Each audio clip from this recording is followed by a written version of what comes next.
नमस्कार, मैं डॉक्टर आशीष गुप्ता आपको समझाने की कोशिश कर रहा हूँ कि मेरे क्लिनिक में जो लोग पेशेंट आते हैं उनको मल्टीपल दवाइयों को समझने में दिक्कतें आती हैं। ये वीडियो बनाने के लिए मेन उद्देश्य ये है कि आप लोग को ये समझ में आए कि दवाइयाँ कैसे खानी हैं, है ना? पहले हम अगर आपको कोई ग्लोबिल्स में दवाइयाँ मिलती हैं, ग्लोबिल्स में दवाइयाँ 2 टाइप्स की ग्लोबिल्स मिलती हैं। एक जो है 1 ड्रॉप, एक 2 ड्रॉप्स, एक बड़ी सी, एक छोटी सी।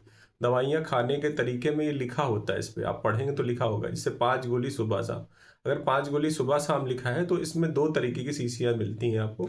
यहाँ से खोलिए और डायरेक्ट अपने जीभ में डाल दीजिए। पहला तरीका ये है और दूसरा तरीका अगर नहीं डाल पाते, 5 गोलियाँ गिनने में दिक्कत आती है, तो आप इसका कैप इस तरीके से कैप हटा लीजिए। इस तरह से कैप हटा लेंगे, इस पे 5 गोलियाँ डालेंगे, 5 गोलियाँ आ जाएँगी। फिर ऐसे खा लीजिए। इसको सुबह, दोपहर, शाम खाली पेट खाइएगा। ख़ास करके ये गोलियाँ आपके हाथों में नहीं लगनी चाहिए। अगर हाथों में लग गई तो इन दवाइयों की असर थोड़ी सी कम हो जाती है, नुकसान नहीं पहुँचाएगा। इसका ध्यान रखिएगा। एक छोटी शीशी है, एक बड़ी शीशी, 2 तरीके की शीशी क्लिनिक में मिलती है।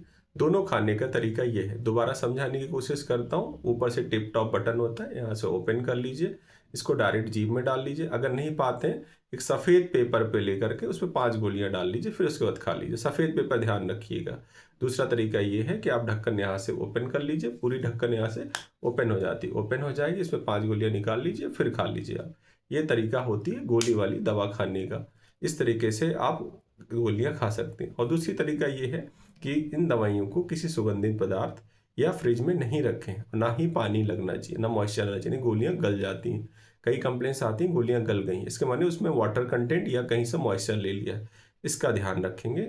और दवाइयाँ खाने से पहले ये ध्यान रखिए कि कुछ खाए पिए मत रहिए, यानी कि खाली पेट रहना चाहिए और जीभ आपका साफ होना चाहिए। इसका ध्यान जरूर रखने की ज़रूरत है। और हम आपको लिक्विड वाली दवाइयों के बारे में दूसरे वीडियो में बता